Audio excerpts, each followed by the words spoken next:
Tim Daniels. Just letting you know there is opportunity for any questions and comments or even a story you might want to share at the end of today's presentation. And so Tim is going to bring us some good knowledge. Like there's some good things happening over in Treaty 1 where he's working hard. He's been working hard for a long time. And so I believe he's going to share a little bit about what's going on there. But today's webinar is about, you're going to get a thorough understanding of additions to reserves and how First Nations can benefit from strategic land acquisitions and development, and in particular, development in urban settings. So it's really exciting, the development, the partnership, the good synergy that's happening with what he's got going on. A little bit about our guest speaker. He's a proud Anishinabe from the Long Plain First Nation located on Treaty 1 territory. He is currently the Chief Development Officer with Treaty 1 Development Corporation, responsible for planning and the redevelopment of the 160-acre former barracks in Winnipeg, now known as, and I should know this name by now, Tim, Naawi-Oodena. He's going to, oh, did I get it somewhat? So he has a wealth of experience in property and business development, and is devoted to projects that help First Nations strive for economic success and sustainability. Yes, yes, yes. I'm so excited. His accomplishments include development of Long Plain urban reserves in both Winnipeg and Portage, Prairie, which have established LPFN as an economic force in Canada. So Tim, this is the last piece of information, and I'm handing it over to you. He's won many awards, including the Economic Developer of the Year, shout out to Tim, the Spirit of Growth and Visionary Indigenous Business Excellence Awards, just to name a few awards that he has received. So we are in excellent hands. I know he's going to bring some good knowledge that will inspire us, help us to think outside of the box. So Tim, thank you so much for joining us. He's a former Cando board member, so it's awesome to have him back to share his knowledge. So thanks, Tim. Thank you, Michelle. Thank you for that great introduction. And I'd like to also thank Cando for having me here today to speak on this topic, additions to reserves. And of course, thank you, all the participants who've signed up to watch me present today. Yeah, so again, the topic of today is additions to reserve. And the title of it, my presentation is supporting the reemergence of the Treaty 1 collective and Treaty 1 territory economy. So I'm going to frame today's discussion around what Treaty 1 is doing here in Manitoba, and in terms of additions to reserve. The project we're working on is a fairly substantial project, and it is part of under additions to reserve. So I'll be talking a little bit about what are urban reserves, because we're about to create, Canada's largest urban reserve here in the city of Winnipeg, and that's been kind of my thing in the past, is working in developing urban reserves. But first of all, can you see my screen? Okay, good. So that's kind of been my thing, is to creating urban reserves and managing the opportunities on there. And so here we go. Okay. So urban reserves, there are two types of urban reserves, and there's lands within or adjacent to an urban municipality and are created by additions to reserve. Or the reserve has existed first and the nearby community grew up alongside it or surrounded it via urban sprawl. For example, Tsuut'ina Nation in Calgary, when Fort Calgary established itself there, they were miles and miles and miles away from the reserve known as Tsuut'ina today. But because of the city growth and urban sprawl, you may as well consider Tsuut'ina Nation as an urban reserve, especially on the northern side and the eastern side and the southern side of its reserve. That there is now, the city of Calgary surrounds it, and it has become an urban reserve. And other examples of urban reserves like that could be like Musqueam in the city of Vancouver, just to name a few, or to name a couple. And then there's typically these urban reserves, the lands are purchased by First Nations who have entered into TLE agreements with Canada. When the treaties were signed here in Manitoba, Treaty 1 was signed in August 3rd, 1871. However, when these reserves were created, Canada did not send surveyors out there for nearly 20 years, and nor did they do a proper census of our people, because there's a formula used to create the reserves under the treaty. Like 32 acres for a family of 5, for instance, and you would times that acreage by the population, and they would set aside lands reserved for us. But like I said, Canada failed to send surveyors out there in a timely fashion, nor do a proper census. And also, it'll take decades, or if not 100 years, before First Nations said, "Hey, you owe us some land." And let's enter into these discussions, which would become treaty land entitlement agreements. In my situation in Long Plain First Nation, as an example, Long Plain signed their TLE agreement in 1994 with Canada, settling for $16.5 million to purchase our shortfall acreage, which was 4,000 acres, 4,169 acres. So Long Plain First Nation has been buying land throughout southern Manitoba, mostly around our main reserve, expanding our natural boundaries. But we're not limited to buying land just along in rural centers. We're allowed to purchase lands in the city. But we've purchased lands in the Portage Prairie, we've purchased lands here in the city of Winnipeg, and we're buying land throughout our treaty territory in southern, which is basically southern Manitoba. And there are other First Nations in Treaty 1 territory who entered into TLE agreements, buying lands in urban settings, Roseau River, Peguis. Today, I'm calling in today from the Peguis First Nation here in the city of Winnipeg. The Peguis First Nation owns land here, and it is a reserve along Portage Avenue. So this is where I'm coming from today, is the Peguis First Nation. So to speak a little bit about the project, the Kapyong Barracks, the former Kapyong Barracks is a former military base that shut down in 2001, or began the process of shutting down in 2001 to relocate outside of Winnipeg. And so the Treaty 1 Development Corporation, this has been an 18-year legal battle with Canada on the former Kapyong Barracks, now known as Naawi-Oodena.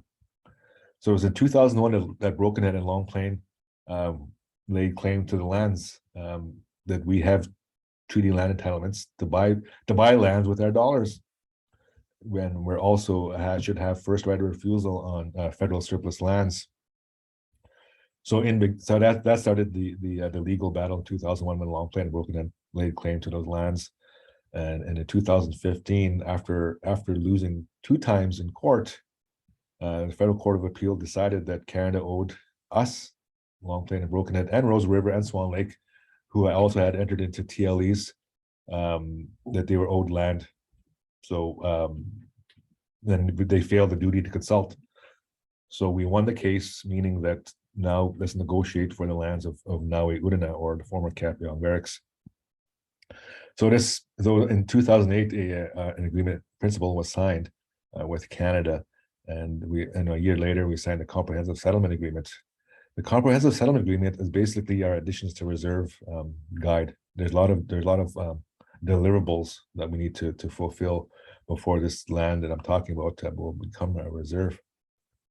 So we're also working on to establish business opportunities on these lands, and to support our Treaty 1 territory, our 7 nations, and actually the Treaty 1 territory is one of the smallest territories in Manitoba in terms of treaty land base, but it's the most populated, meaning we have the city of Winnipeg, the city of Brandon, and all the major cities in our territory. So a very, very densely populated territory, and we have some of the biggest reserves in Manitoba in our territory as well. So not only are we working on creating this reserve through additions to reserve policy, but we're also working on the economic opportunities. And one of the checklists of additions to reserve before a reserve is created is also having a plan for it. So we have something called the master plan that we've been working on for it was 18 months. It took us to complete the master plan. So Treaty One and Treaty One, we're not governing the lands and assets of individual First Nations because there's 7 sovereign nations within Treaty One. We're only focusing on the lands here in Winnipeg. So this is the first time ever too in Manitoba where 7 nations or multiple nations will own a common reserve. So that in itself is a big task to work on too, and in terms of creating the reserve and managing the lands and managing the businesses that'll go on that site and the revenues and all the great stuff that will come out of that. So we're only managing our joint lands. That's what we're here to talk about today, not our 7 sovereign nations. They're doing their respective things also. So while we work through our comprehensive settlement agreement, the CAA, which is, like I said, our ATR process, we're going to complete the following deliverables: a municipal services and development agreement with the City of Winnipeg. So that's an MDSA. That's how we're going to develop the lands within the city environment. Meaning, we need to tap into their water, we need to tap into their sewage. Excuse me, and we need to, be also hooked up to Manitoba Hydro and all these fun things, and also fire and police protection. But those things cost money. But we don't pay taxes. First Nations don't pay taxes on these lands, on these federal lands.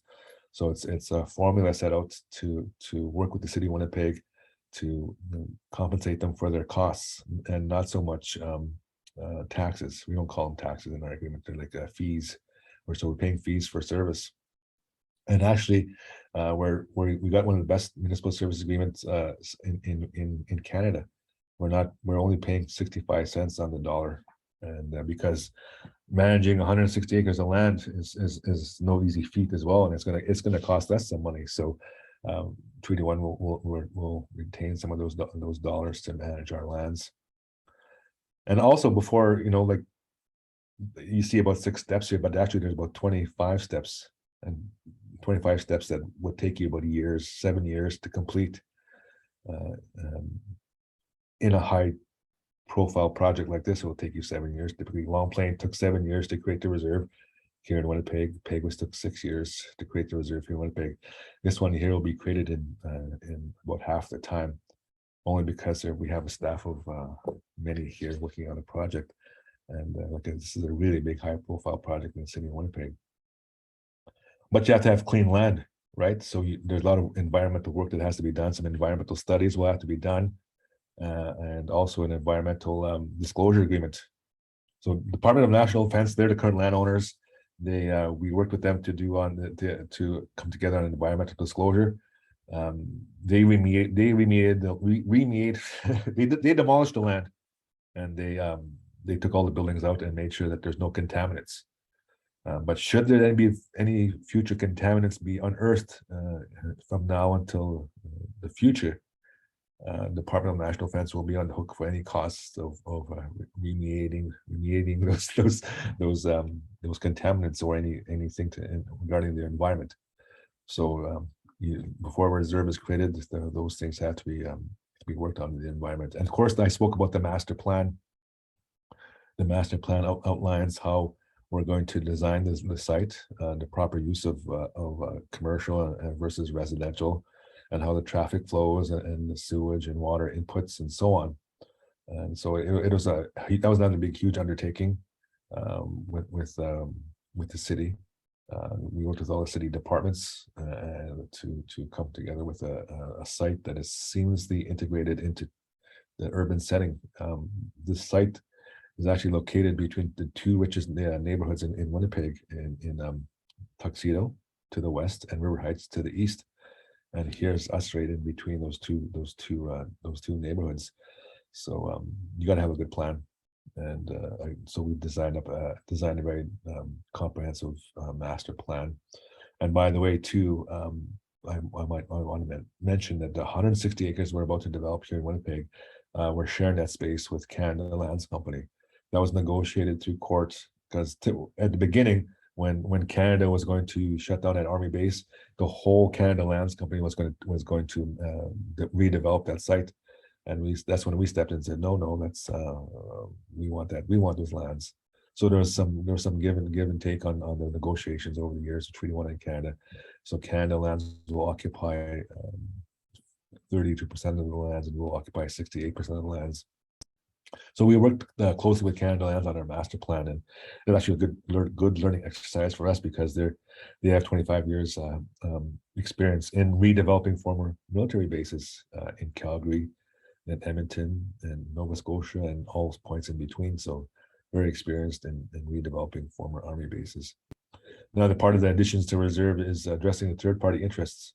Roads. There's roads that may go through these lands, or infrastructure, current infrastructure, meaning sewer lines, infrastructure also means communication lines, or Manitoba Hydro.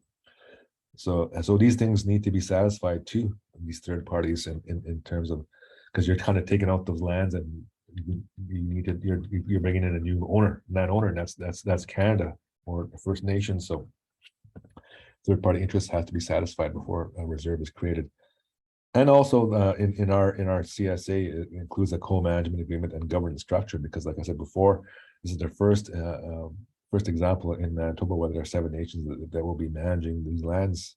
So how decisions were made in terms of leasing, the revenues from leasing to governing the 7 nations in terms of these lands. So it's not a big undertaking. And actually, tomorrow, proud to say, we have finished. You see all these checklists on this list here. Tomorrow, we're signing all these agreements, the co-management agreement and the governance structure with our 7 nations. We have checked off all these things I see on screen. No easy task, and a lot of work has been done into these. A lot of professionals working with us, and proud to say we've checked off all these deliverables, and we're hoping for a reserve creation on September 30th. So the reserve creation of 7 Treaty 1 nations is our governing council, our 7 chiefs. It was motioned in March 2021 to proceed with the First Nations land management for the jointly held reserves.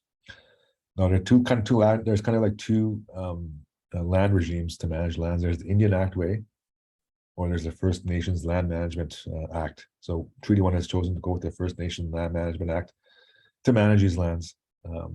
We can enter into longer term leasing with prospective. It appears that Tim's screen is frozen. Oh no. So I'm just gonna send him a message, unless. Can you hear me? I think it's your screen, Michelle. You're frozen. Can you hear me though? I can, yeah. Okay, can you see that? Do you see? Hear you here.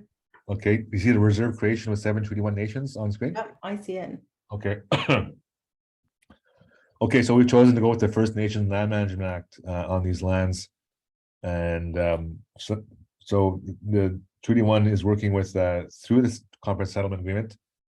So we're working with the framework agreement on the First Nations Land Management Act. And it's been a challenging task because the framework agreement is not written for jointly held reserves. They're written for individual respective nations. So the First Nations Land Management Act, they've been learning along with us also too on how to create these laws for us and these bylaws and so on for us. So it's not an easy task working through this, because like I said, it hasn't been done before under First Nations Land Management Act. Going the Indian Act route was too long and cumbersome. You're at the whim of Indigenous Services Canada. Everything has to be at the approval of Her Majesty on all leases and subleases and decisions. So going through the First Nation Land Management Act is kind of a form of self-government, and that we can enter into long-term leases. We govern these lands. We have our own land code, and there are 3 First Nations that already have land codes, and then they're operational under the First Nations Land Management Act. Those are Broken Head, Long Plain, and Swan Lake. So we're now working also with the 4 other First Nations, Peguis, Roseau River, Sandy Bay, and Saging. They don't have land codes, so we're working with them and for them to they bought into this First Nation Land Management Act, but we need to go through a referendum with those 7 nations to bind this First Nation Land Management Act in our land code. But we've gone through a lot of communications over the years, and it's no surprise to their leadership and to their citizens on what we're doing here on Naawi-Oodena. So there have been many challenges that we faced on this reserve creation, policies and procedures, because, like I said, they're only built for 1 nation. So doing it for 7 First Nations jointly held lands has been we're breaking new ground, and this will it will open opportunities for other First Nations across Canada to create jointly held reserves. So that we've been at this since 2001. But as an office, we've been working on this since 2019. And here's kind of a timeline where we're at in terms of the Indian Act and developmental. So we're in the developmental stage of the First Nation Land Management Act. So the reserve, once created, we will be moving into operational and looking in the future as self-government. So we're working with Peguis, Roseau, Saging, and Sandy Bay to come under this operational phase, or we're in the development phase with them, but they'll be working operational with us. And the First Nation Land Management Act and our land code does not affect their lands. This is strictly the jointly held lands here in Winnipeg. You can see kind of a land code overview. It's kind of like, I don't know if you can see it. It's very small on the screen. But there's the land code, there's the individual agreements, there's a community ratification process, and it's there for. I think Cando is going to be sharing these presentations with you, but it's very small to read. I have to put my glasses on. I know the contents, but it's fairly dry as well. So some of the benefits of additions to reserve is that this project has created Treaty 1 advisory councils and has allowed us to work more closely as a unit within the Treaty 1 nations. Meaning, there are the governing council, the 7 chiefs. We've also formed the Knowledge Keepers Council. The Knowledge Keeper Council are our elders, and the Promise Keepers. We also have a Promise Keepers Council, and those are the youth. So a fairly great work is done in terms of it brought us together, these lands and to develop these lands and develop the governing structures around that. So having the input of the elders and the youth and our Treaty 1 citizens, these lands have brought us closer together. So it's setting up a framework for our reserve creation. It's built the relationships also with municipalities and businesses. Like Long Plain and Peguis have had the relationship with the city of Winnipeg, but together we're stronger with a bigger voice with 7 nations and 7 chiefs. And the city of Winnipeg has actually been very good ally for us. Our mayor Brian Bowman is Métis, and he made sure a lot of these things were done before he left office. He's not seeking re-election, but he made sure that the municipal service agreement was signed off on the city's participation on this as well, and the master plan.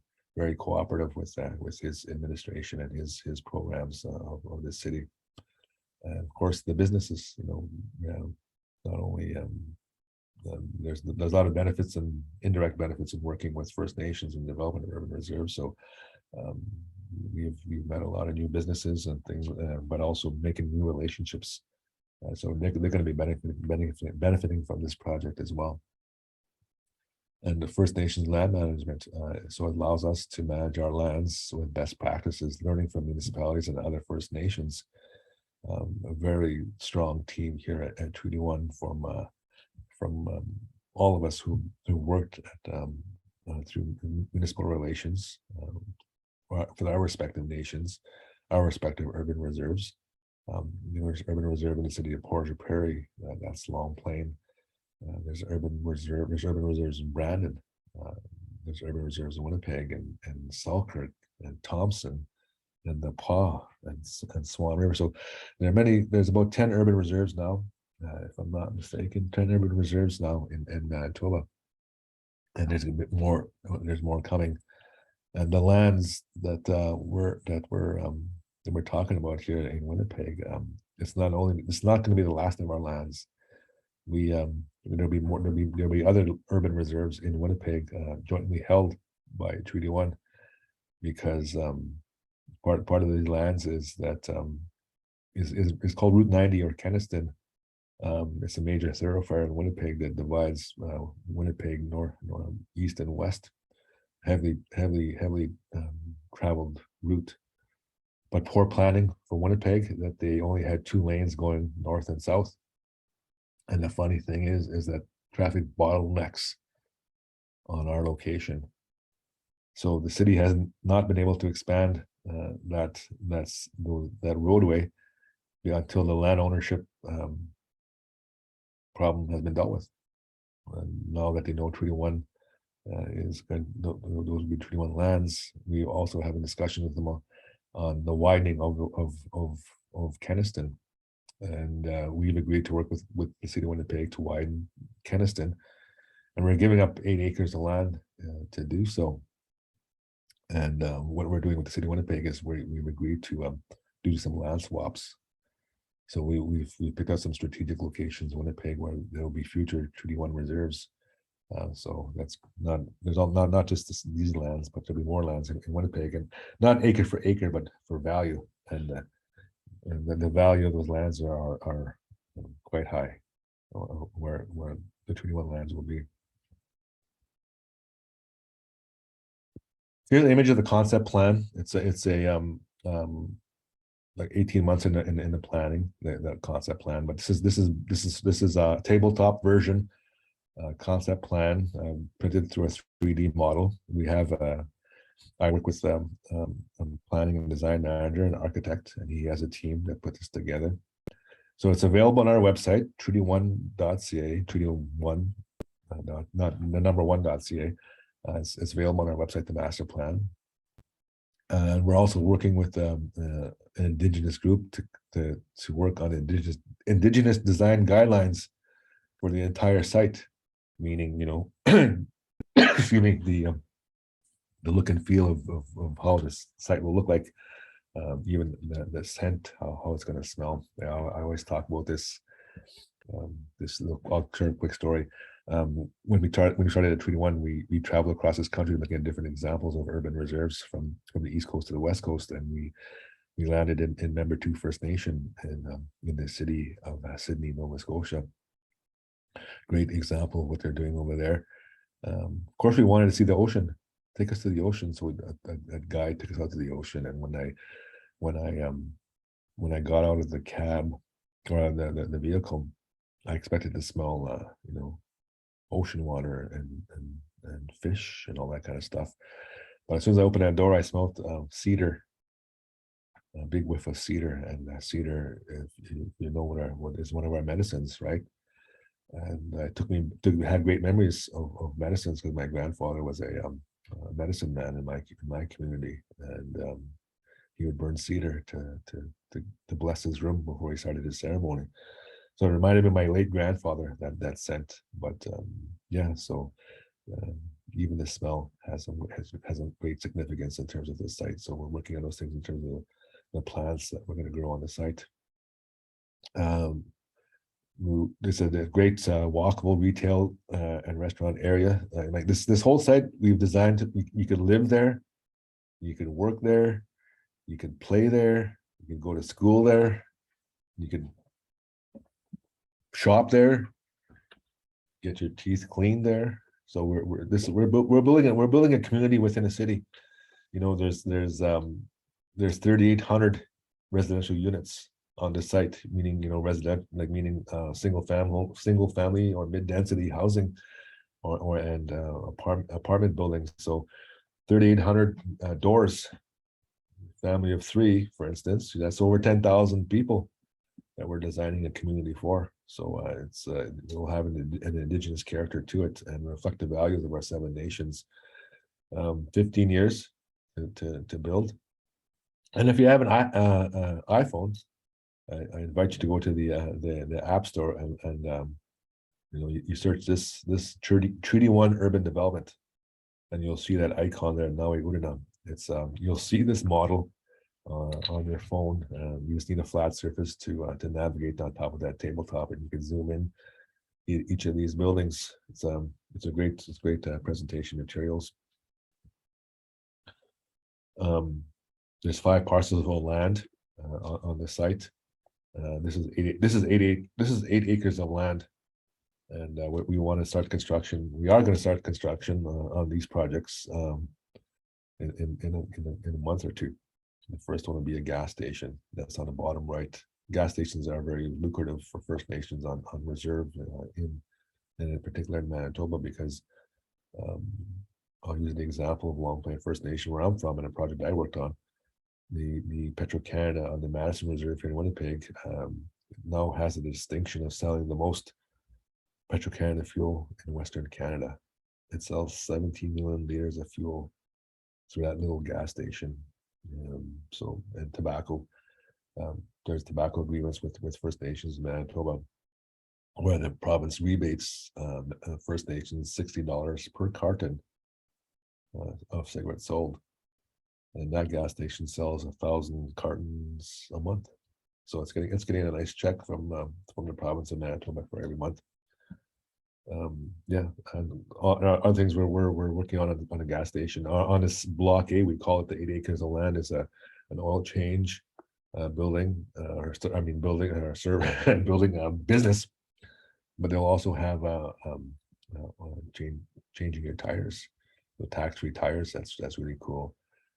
The commercial retail building is a strip mall with retail on the main floor, with the professionals on the second and third floor, meaning chiropractors and optometrists and doctors or lawyers. And then the commercial office building, office building, and then an apartment building, 144 units apartment building, affordable apartments. That's one thing we heard in our engagement with First Nations and also people living in Winnipeg, is affordable apartments coming, transitioning from the reserve to the city to go to school. Quite often, young students don't have credit, so we want to help our young people to transition into city life so they could go to school. And this will be one of many apartments we'll build for them. So that's this is block A, about $110 million in development, and we are building the first project this fall.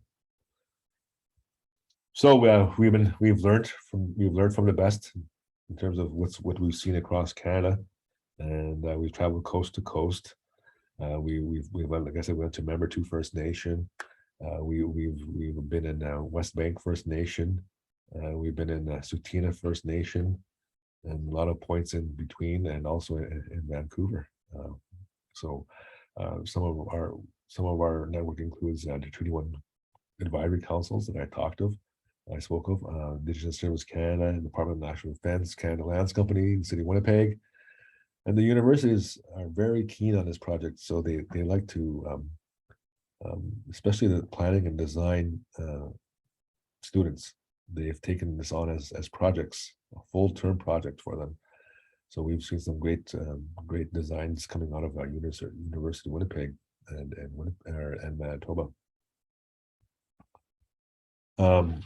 So I went back so fast I didn't even want to. This is the land I'm talking about. I've been talking about the land. This is the land right here.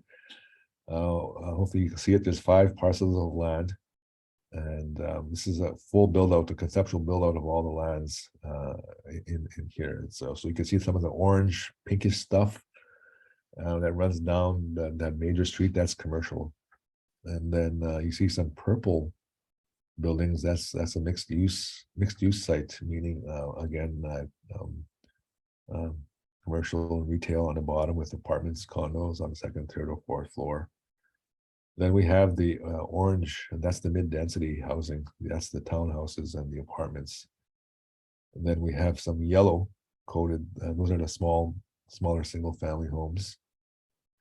And then we have a light, kind of a light blue. You can see my pointer down here. This is the institutional area, meaning our governance center, post-secondary institute, and others. So it's kind of our place of learning to and a museum, because this also, you know, we want to showcase our history, but also acknowledge also the former use of that land being a former military base. And so we want to tell the story of the former military base, but also the story of our Indigenous veterans. You know, my grandfather was a veteran in World War II, and that's a sad story to tell. You know, the treatment of our Indigenous veterans too, but it's a story that needs to be told. So we have that on the site as well. We're planning to do a museum, and you see these little lakes. These are they're called retention ponds or stormwater retention ponds. You need to manage the stormwater when it rains, and you don't want to overload the city infrastructure. So we have these retention ponds to manage the waters when it rains or when the snow melts. And yeah, so there's 8 acres of land down right here I was talking about. We're developing this site, and tandemly with this right here, this is block B down here.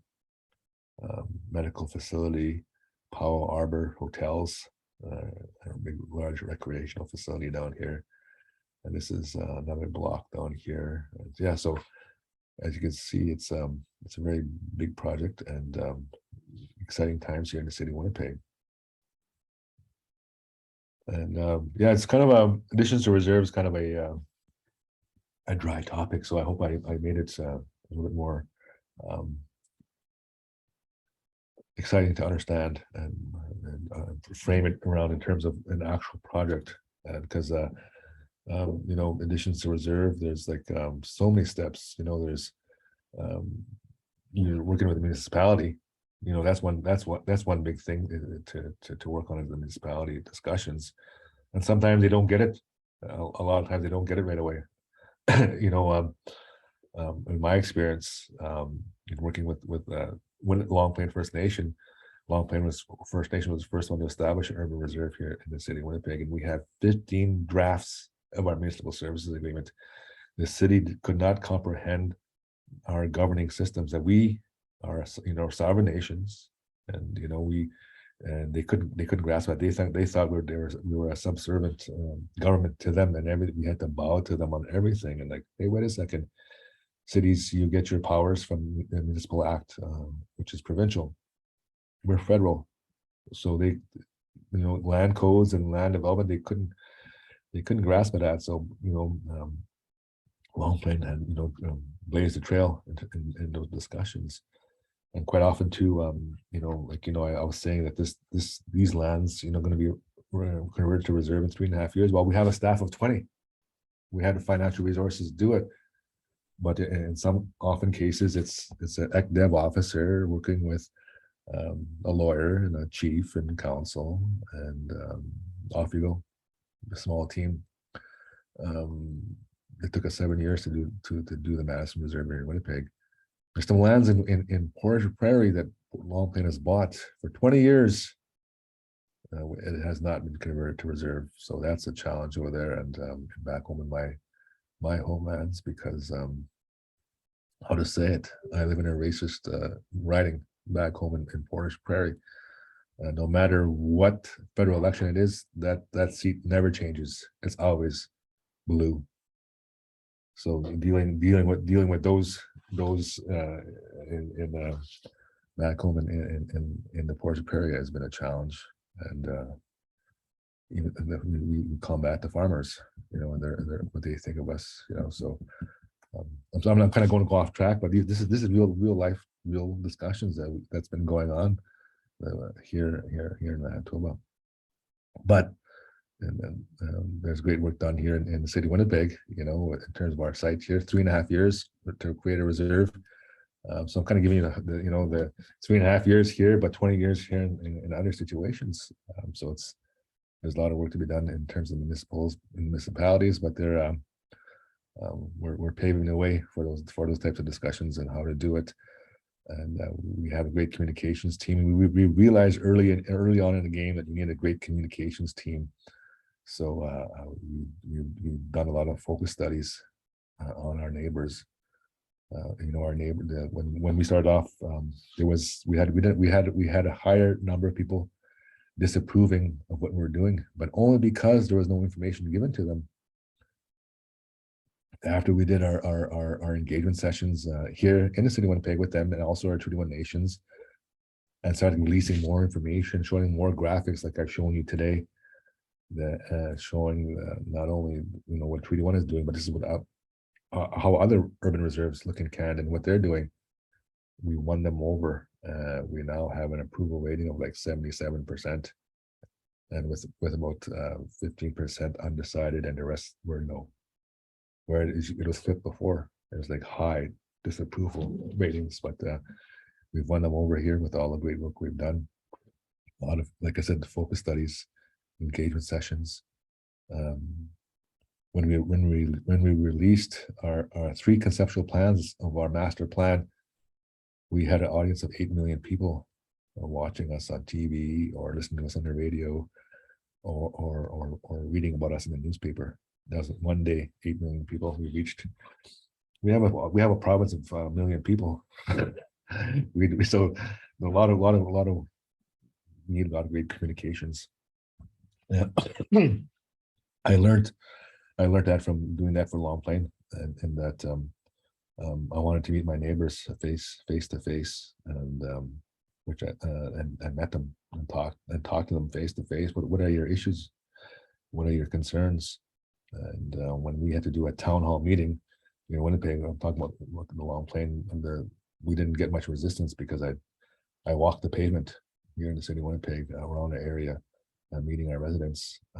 So brought that to the experience I had working with Naawi-Oodena or Treaty 1, is that we need to meet our citizens and just discuss issues face to face. So when it comes time to a decision making, we've satisfied their concerns and so on.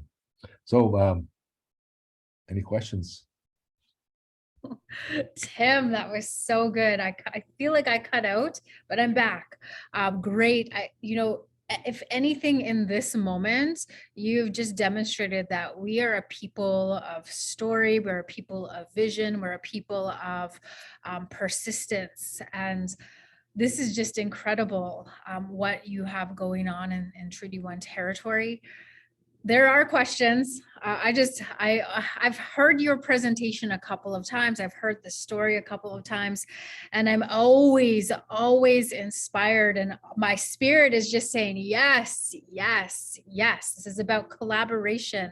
It's great. So we have Dennis, and I think you kind of touched on it. So he's talking about there's over 2,000 First Nations students that come from universities here. Just wondering if student housing would be part of the plans. And I think you touched on that yes, there is. Yes. Can you elaborate a little bit?